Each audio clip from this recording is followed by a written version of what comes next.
depuis Écoutez le la 26 vidéo, juillet c'est important. 2023 que la C'est prise important, du pouvoir partagez. au Niger par les militaires est intervenue. De nombreuses voix se sont Partagez, élevées mettez les cœurs. pour condamner le coup d'État. Cependant, qu'il s'agisse d'anciens chefs d'État, de dignitaires des cultes endogènes, des chefs et sages de communautés religieuses, de conférences épiscopales, d'intellectuels africains du continent ou de la diaspora, des membres de la société civile, la condamnation est aussitôt suivie du refus de l'usage de la force et d'appel à privilégier la diplomatie et le dialogue. En ma qualité d'ancien président du Bénin et de l'Union africaine, et en toute modestie, mais avec la plus grande fermeté, je condamne le coup d'État militaire perpétré Partagez, au Niger. mettez des j'aime et des Et cœurs. demande Mettez des j'aime et des cœurs. la libération du président Bazoum, ainsi que la préservation de son intégrité physique et celle de sa famille. À mon tour, j'en appelle aussi au dialogue et à une solution diplomatique négociée. Le dialogue et la diplomatie doivent vous primer sur l'option guerrière, car en fait, l'opinion publique africaine continue de se demander avec inquiétude pourquoi notre institution, la CEDEAO, n'a pas pu devoir saisir les Nations Unies, notamment son Conseil de sécurité, comme à l'accoutumée, ou tout au moins tenir compte de l'avis du Conseil de paix et de sécurité de l'Union africaine, qui, sur la base de sa détermination à faire taire les armes à l'horizon 2030, elle demande à la Commission de l'Union africaine, avant toute intervention militaire, d'entreprendre une évaluation des implications économiques, sociales et sécuritaires sur les populations et de lui en faire rapport. Il est évident qu'une telle intervention donnerait lieu à l'affrontement entre nos États, nos peuples, nos ethnies et d'autres, entraînant la fragilisation de nos économies et finalement la dislocation de la CEDEAO et de l'UEMOA. Nous devions absolument éviter cela afin de préserver la mémoire des pères fondateurs de ces institutions.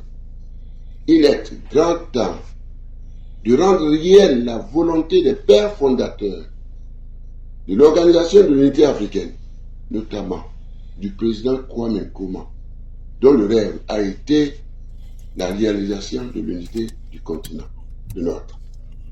Et il a l'habitude de dire Africa must unite.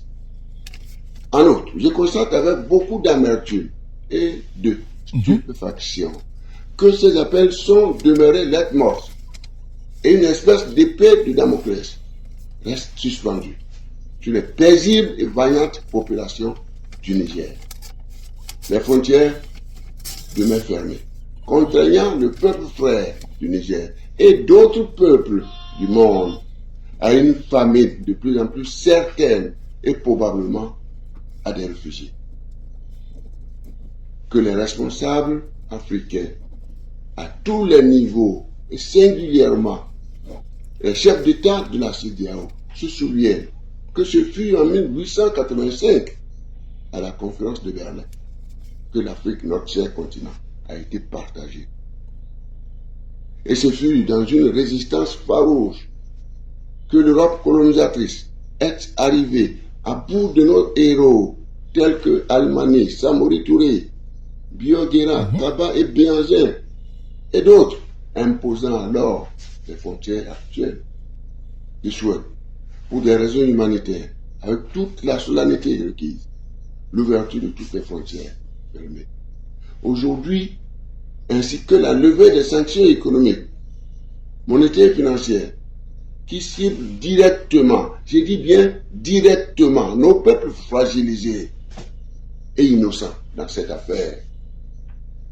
Par ailleurs, je m'associe au Conseil de paix et de sécurité de l'Union africaine pour lancer un appel vibrant à tous les acteurs pour qu'ils évitent toutes sortes d'ingérences extérieures. Je les invite aussi à s'employer à semer l'évangile de la paix et non celle de la guerre. Chacun doit éviter de transformer le Niger et notre sous-région en un théâtre de conflits généralisés et en un sanctuaire du djihadisme.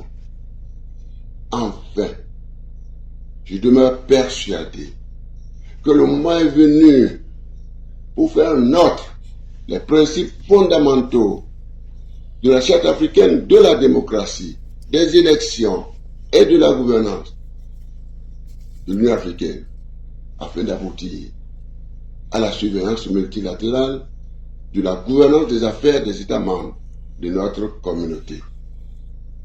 Ainsi, sur la base de nos protocoles, adopter des mécanismes de convergence constitutionnelle, harmoniser et consensualiser nos lois dont le non-respect constitue certainement un des facteurs déterminants de la recrudescence des remises en cause de l'ordre constitutionnel et de la flambée des coups d'État militaires dans nos États. En d'autres termes, dans l'opinion, les coups d'État militaires sont la conséquence des coups d'État institutionnels. Il s'ensuit que la CEDEAO doit affirmer son leadership dans ces domaines afin de prendre en compte les intérêts et la survie de nos peuples. Nous avons besoin de continuer d'asseoir dans nos pays et notre sous-région une gouvernance de paix, dépouillée de toutes sortes d'exclusions politiques, institutionnelles, électorales, économiques, sociales et sécuritaires.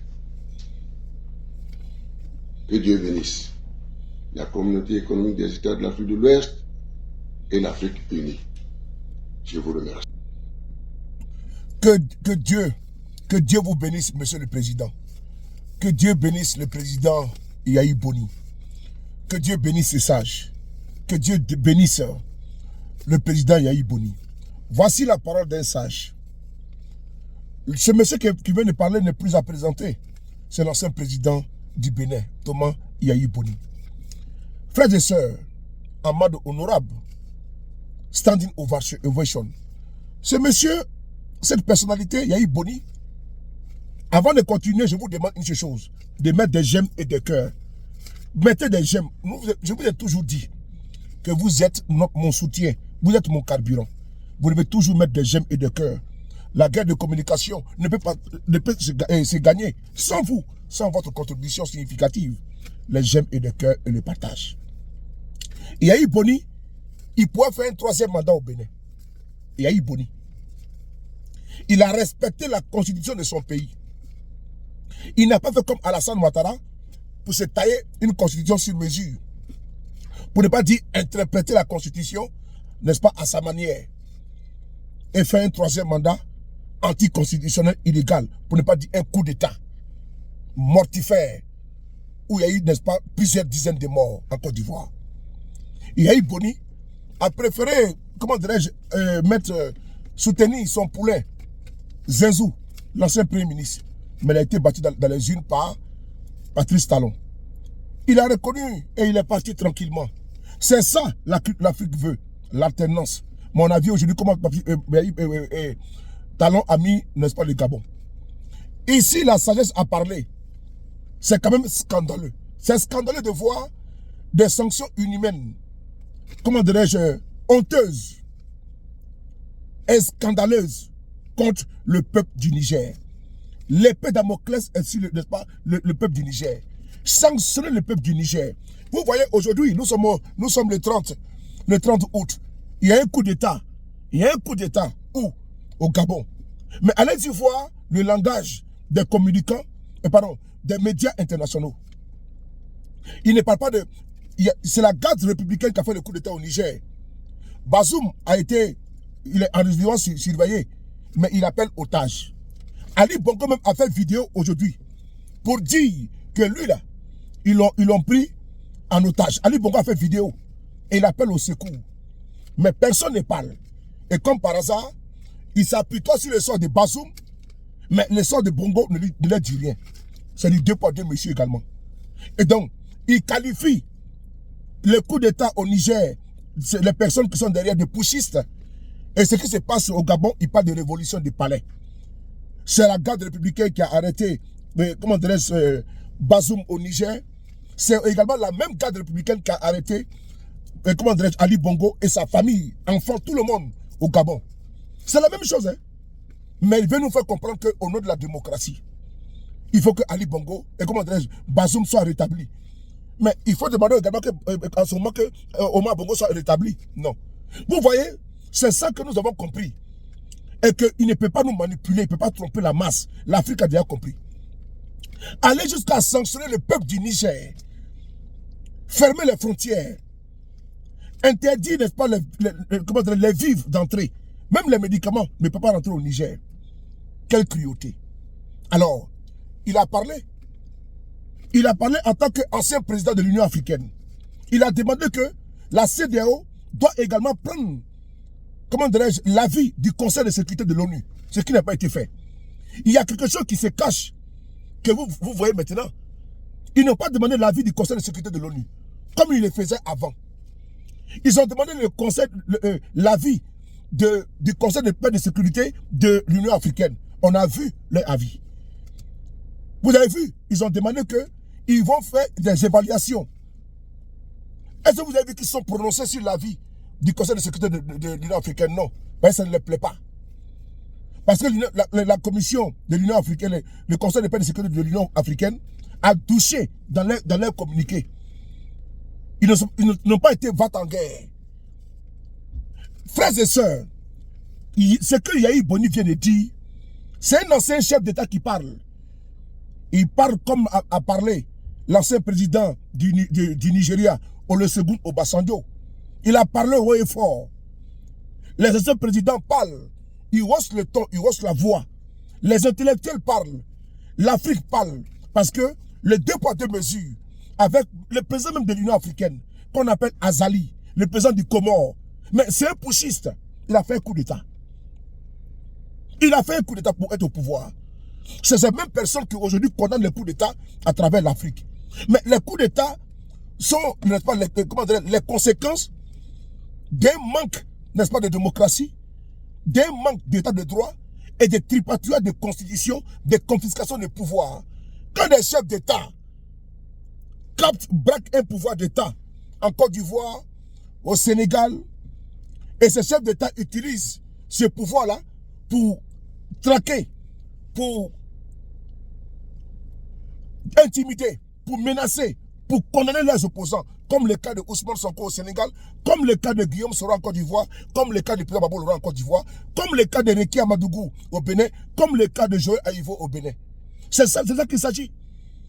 Que la CEDEAO aujourd'hui, dans ses velléités d'invasion du Niger, il y a des mains noires, obscures, qui veulent, n'est-ce pas, s'accaparer les richesses du Niger.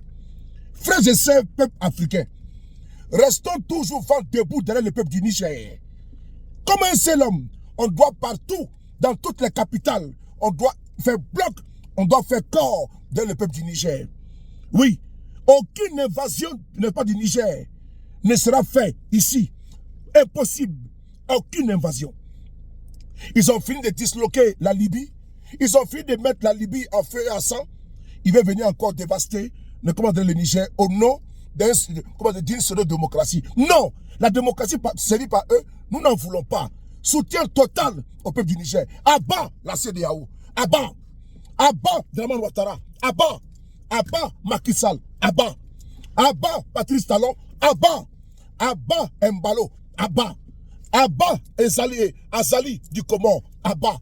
À bas tous les collabos qui veulent que l'homme puisse intervenir au Niger, envahir le Niger. À bas le collabo et les soutiens exogènes et endogènes. À bas Soutien total au peuple du Niger. Soutien total au peuple du Niger. Soutien total au peuple du Niger. Partagez et mettez des cœurs.